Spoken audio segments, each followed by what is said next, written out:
Today we're going to discuss one of the most critical and important topics that we will ever discuss in spirit science. Among all of the things we have discussed, this is one that needs to be taken seriously and is the most important part of the evolution of consciousness that we are experiencing today. Today we shall discuss the power of the heart.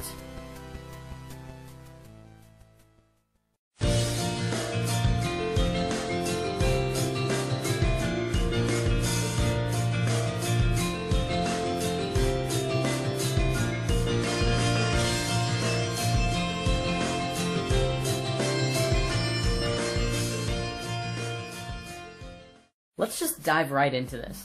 What does the heart have to do with anything? Well, it's pretty much everything. When you're first incarnating at a microscopic level, the physical body starts out as a cell, or as we call it in the geometry world, a sphere. Then, you begin to multiply inwards to understand how your own spherical geometry works. Once your sphereness understands itself inwards, it can begin to expand outwards. You soon become a four-celled organism in the form of a tetrahedron. Soon after that, you become a star tetrahedron, which is the egg of life form we discussed in Lesson 6.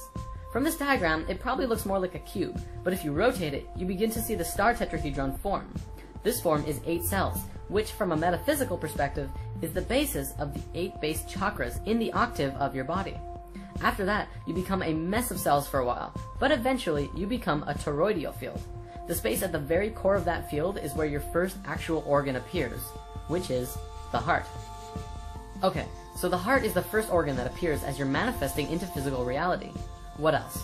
Well, the brain and the heart are both electromagnetic field generators, but the heart has a field that is so much more powerful than the brain.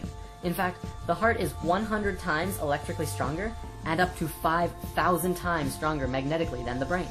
This is important because those two fields are the fields that make up the reality we exist within: electrical and magnetic, electromagnetic fields. We're going to look at the work now of the Institute of HeartMath, which is an organization with over 19 years of research and study on the psychophysiology of stress, emotions, and the interactions between the heart and the brain. The information they have discovered and compiled is revolutionary. On the technical side, the Institute puts a lot of focus into understanding the spaces between the heartbeat, which is called the heart rate variability, or HRV for short. It used to be assumed in science that the heart at rest beat like a metronome, faithfully beating out a steady rhythm. Moment-to-moment variations of the heartbeat are generally overlooked when your heart rate is being measured by a doctor, who will take your pulse and tell you that your heart is beating at, say, 70 beats per minute. Through the use of a technology called electrocardiogram and EM wave scanners, scientists were able to measure every heartbeat in real time and learned that a healthy heart, even under resting conditions, were actually quite irregular. In a simplified sense, your heart does not beat like clockwork as it was once assumed, but even healthy hearts tend to beat quite irregularly. Why is this important? By understanding how your heart is beating, we begin to have a clearer picture of our adaptability to the environmental and situational demands that we find ourselves in. If your boss at work tells you to do some extra work, your heart will paint a clear picture of how you're reacting. If you're totally cool with it, the heart will maintain the same general flow that it was already going at. If this new information causes you to feel stress, that will be demonstrated by the heartbeat fluctuating into an intense chaotic mess, or somewhere in the middle. Now, these fluctuations in how your heart beats come from a variety of sources and demonstrate our physiological resilience and behavioral flexibility to our experiences. Research done at the Institute of HeartMath has shown that one of the most powerful factors in affecting our heart's changing rhythm is our feelings and emotions. When our varying heart rate is plotted over time, the overall shape of the waveform is called our heart rhythm pattern. HeartMath has demonstrated that the emotions we experience directly affect our heart rhythm pattern, and this in turn shows us how our body is functioning. In general, emotions like stress, anger, frustration, and anxiety cause the heart rhythm pattern to become very chaotic, like so. This waveform looks like a series of uneven, jagged peaks. Physiologically, this shows us that the heart is not in harmony with itself. This can be likened to driving a car with one foot on the accelerator and the other foot on the brake at the same time, possibly while trying to go from first gear to fourth and then back. This creates an incredibly jerky ride, burns more gasoline, and isn't great for the car altogether. Likewise, when your heart is functioning from a place of stress and anxiety, it causes our bodies to operate insufficiently, deplete our energies, and produce extra wear and tear on the whole system. This is especially true if stress and negative emotions are prolonged or experienced often.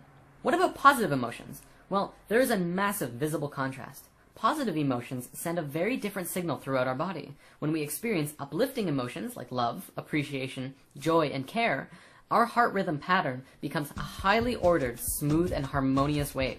We begin to match the waveforms that are seen in the color spectrum, or perhaps we could liken it to music. This is one aspect of what it means to be more harmonious with nature, and since nature flows through sacred geometry, we are also becoming more aligned consciously with ourselves and the universe around us. It is no wonder that positive emotions feel so good.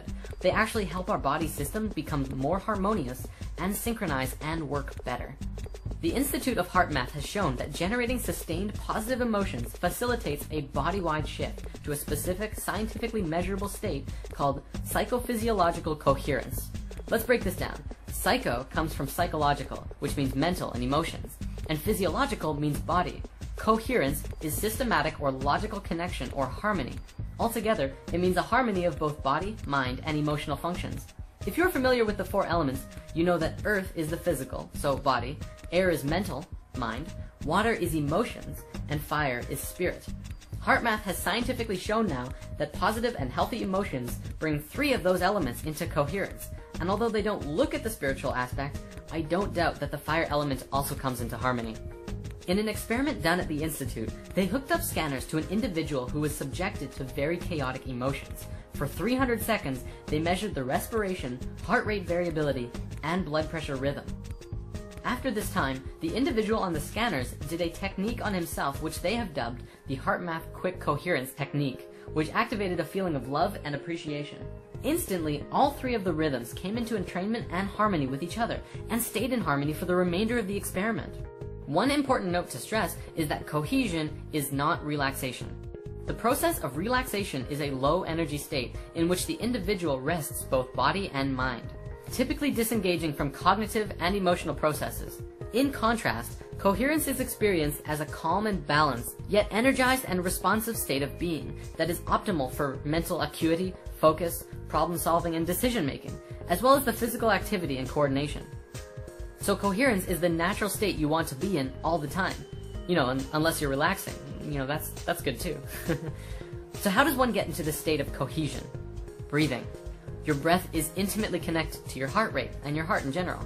And if you ever find yourself in a very chaotic mental state, take a few seconds to step back of what's causing the chaos and focus on your breath. Take long and deep breaths. The Institute of Heart Math doesn't put too much focus into particular breathing techniques, but they put an emphasis on using your breath as well as positive and loving emotions to bring you back into a state of cohesion. They say that it's not super necessary to put focus on your breath all the time, but it is very helpful to bring yourself out of chaos and back into alignment. From a spiritual perspective, and if you're working towards that, breath is very important. However, breath is another huge topic, and I personally recommend focusing on your breath during meditations. Focusing on breathing and your heart is a beautiful way to move into a silent space during meditation and deeper into yourself, all while sustaining the same healthy emotions. Now, throughout ancient history, across many religions and belief systems, the heart was always considered a center of the being, the source of spiritual wisdom and insight, thought, emotion, and connection to the divine. The ancient Egyptians believed that all thought and life was done from the heart, which is why they threw away the brain after the pharaoh died, but they left the heart in the body. They felt that the being would need it in the next life, so they left it there, but the brain was useless. Western scientific thought places the heart as just a pump. However, in the last several decades, science has begun to go full circle in realizing and understanding what these ancient civilizations knew and taught. In the field of neurocardiology, scientists have discovered that the heart possesses its own intrinsic nervous system, a network of brain cells with over 40,000 neurons. This gives the heart the ability to independently sense and process information, and make decisions, even demonstrate a type of learning and memory. In a simplified sense, you can think with your heart. The heart is truly an intelligent system. The heart also has found to be a hormone gland, manufacturing and secreting numerous hormones and neurotransmitters that profoundly affect the brain and body function. Among these hormones is one called oxytocin, well known as the love or bonding hormone, bringing things together. Science is also beginning to understand that the electromagnetic field around the heart has a powerful effect on not just the human body, but others around you as well. Research has also shown that the heart is the key component of the emotional system. Science now understands that the heart not only responds to emotions, but the signals it sends out dramatically affects the quality of the emotional experience from moment to moment, and also that our heart plays a key role in accessing our intuition. In school, we've been taught that the heart is constantly responding to orders sent from the brain. But what's less commonly talked about is that the brain receives even more orders from the heart. We've been doing it backwards. Moreover, these signals have a significant effect on brain function, influencing emotional processes as well as higher cognitive faculties such as attention, perception, memory, and problem solving. Guide yourself from your heart, not from your brain. When you allow your negative emotions to get to you, you disconnect from your ability to think clearly, remember things, learn lessons, reason, and make effective decisions, which explains why often we act impulsively and unwisely under stress. The heart's signal has a profound effect on the brain during positive and negative emotions. Live in your heart, for the heart is the center of unity consciousness, where the brain is the center of duality consciousness. You can see that right in how they're made. The brain has the two hemispheres. The heart is a place of unity. Since we fell in consciousness, we moved from heart consciousness and into our brains, and all decisions were made from the brain. In doing so, we became polarized and lost our connections to the universal consciousness called unity.